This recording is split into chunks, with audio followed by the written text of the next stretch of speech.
स्त्री आणि पुरुष ही रथाची दोन चाकं आहेत. ज्या पद्धतीने एखादा रथ चांगल्या पद्धतीने चालवायचा असेल, तर आपल्याला त्या ठिकाणी रथाची दोन्ही चाकं व्यवस्थित ठेवावी लागतात. तरच तो रथ व्यवस्थित पद्धतीने मार्गक्रमण करतो. जगामध्ये सुद्धा तशाच पद्धतीने स्त्री आणि पुरुष हे जगातील महत्वाचे असे दोन घटक आहेत. जगाच्या दृष्टीने हे दोन्ही घटक जर व्यवस्थित असतील, तर जग चांगलं प्रगती करेल, जग सुजलाम सुफलाम होईल, असं आपण म्हणू शकतो. परंतु जर आपण मागील काही दशकांपूर्वी जर पाहिलं, तर अशा पद्धतीची स्थिती ही जगभरात नव्हती. जगामध्ये पुरुषांच्या बरोबरीनं स्त्रियांना अधिकार नव्हते. त्यांना त्या ठिकाणी प्रगतीची संधी नव्हती.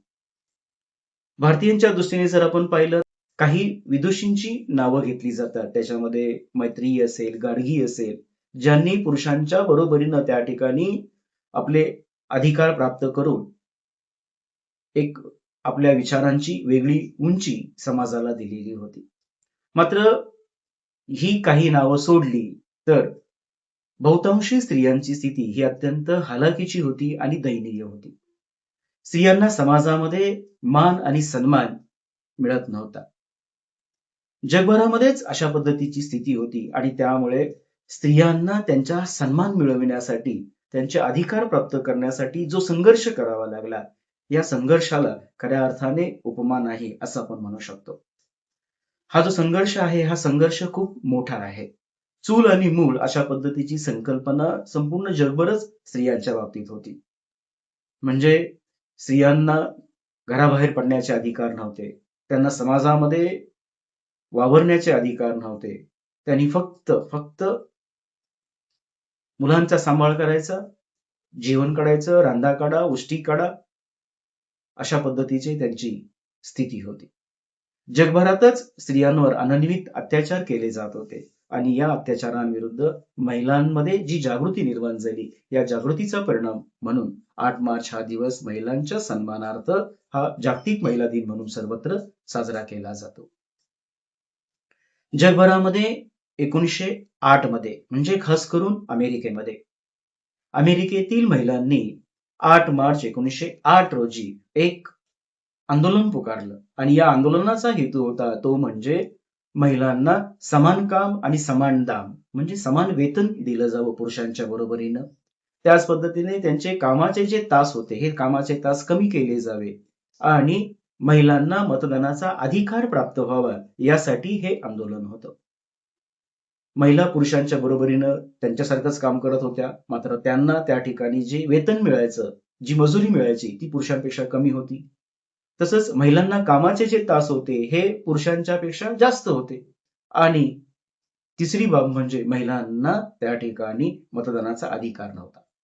आणि या विरुद्ध महिलांनी रस्त्यावर एकत्रित येत आंदोलन पुकारलं आणि हे आंदोलन बहुतांशी यशस्वी झालं. महिलांमध्ये एक प्रकारची नवीन ऊर्जा, नवीन चेतना निर्माण झाली आणि या चेतनेतूनच जगभरामध्ये पुढे महिलांचे अधिकार मिळावेत यासाठी मोठ्या प्रमाणात जनजागृती झाली.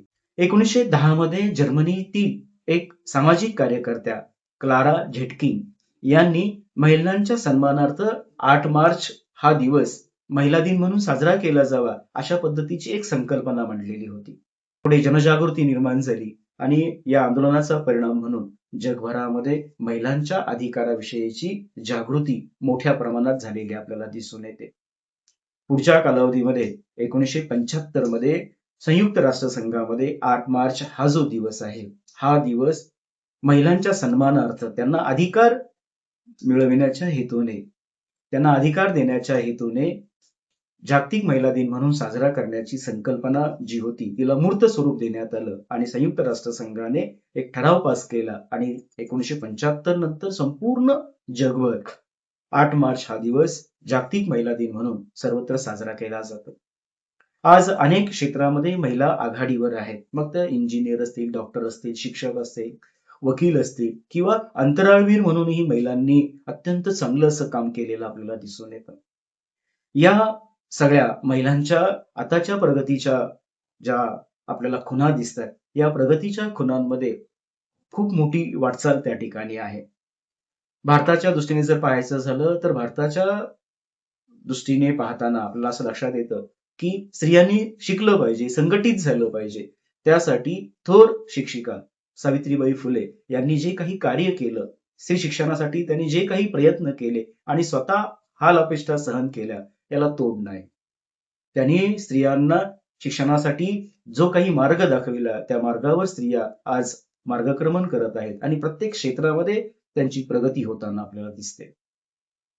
माँसाहेब जिजाऊ असतील, झाशीची राणी लक्ष्मीबाई असतील, डॉक्टर आनंदीबाई गोपाळ असतील, अशा अनेक थोर विदुषी अगदी आधुनिक काळातही अनेक स्त्रियांनी महिलांच्या प्रगतीसाठी प्रयत्न केलेले आपल्याला दिसून येतात. भारताच्या दृष्टीने जर आपण पाहायचं झालं तर भारतामध्ये ज्यावेळेस देशाला स्वातंत्र्य मिळालं आणि त्यानंतर आपली लिखित राज्यघटना तयार झाली, या राज्यघटनेमध्ये आपले संविधानकर्ते महामानव डॉक्टर बाबासाहेब आंबेडकर यांनी पुरुषांच्या बरोबरीने स्त्रियांना सुद्धा समान हक्क, समान अधिकार आणि समान स्वातंत्र्य दिलेलं आपल्याला दिसून येतं. त्यामुळे ज्या वेळेस भारताचं संविधान सुरू झालं त्या वेळेपासूनच देशामध्ये महिलांना पुरुषांच्या बरोबरीनं समानतेची वागणूक दिली जावी अशा पद्धतीचा अधिकार प्राप्त झालेला आपल्याला दिसून येतो. महर्षी धोंडो केशव कर्वे असतील, यांनी सुद्धा स्त्रियांच्या सन्मानार्थ, स्त्रियांचा उद्धार व्हावा यासाठी जे काही प्रयत्न केले त्याला जगामध्ये तोड नाही. अनेक सामाजिक कार्यकर्ते असतील, या सामाजिक कार्यकर्त्यांनी सुद्धा स्त्रियांच्या उद्धाराकरिता, स्त्रियांनी शिकलं पाहिजे, त्यांना त्यांचे अधिकार प्राप्त झाले पाहिजेत, यासाठी जे काही प्रयत्न केले त्याला तोड नाही. अनेक स्त्री समाजसुधारक आहेत, अनेक पुरुष समाजसुधारक आहेत, यांनी स्त्रियांच्या उद्धाराकरिता केलेलं कार्य खूप महान आहे आणि त्याचाच परिणाम म्हणून आज आपण अनेक क्षेत्रामध्ये स्त्रिया ह्या प्रगती करताना आपल्याला दिसतात.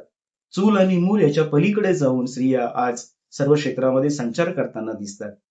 तरीही अजून स्त्रियांच्या प्रती आदरभावाची भावना असेल, स्त्रियांचे अधिकार त्यांना जे मिळावेत, हे अधिकार मिळण्यामध्ये ज्या काही अडचणी येत आहेत त्याच्यामध्ये सुधारणा झाली पाहिजे. स्त्रियांना त्यांचे हक्क पुरुषांच्या बरोबरीनेच मिळाले पाहिजे. स्त्रियांच्या प्रती आपल्या मनामध्ये आदरच असतो आणि ही आदराची भावना अधिक वृद्धिंगत व्हावी, हे जग अधिक सुखी व्हावं, विकसित व्हावं, प्रगतिशील व्हावं, असं जर व्हायचं असेल तर निश्चितपणे रथाचं दुसरं चाक जे स्त्रिया आहेत आणि रथाचं एका बाजूचं चाक जे पुरुष आहेत, हे दोन्ही चाकं ज्यावेळेस समानतेने पुढे जातील, ज्यावेळेस त्या दोन्ही चाकांना समान त्या ठिकाणी आकार प्राप्त होईल, तेव्हा जग निश्चितच सुजलाम सुफलाम होईल असं वाटतं. आज जागतिक महिला दिनाच्या सर्व भगिनींना मनापासून हार्दिक शुभेच्छा. आपल्याला हा व्हिडिओ कसा वाटला निश्चितपणे कमेंट्स करा आणि चॅनलला लाईक करा, सबस्क्राईब करा. धन्यवाद.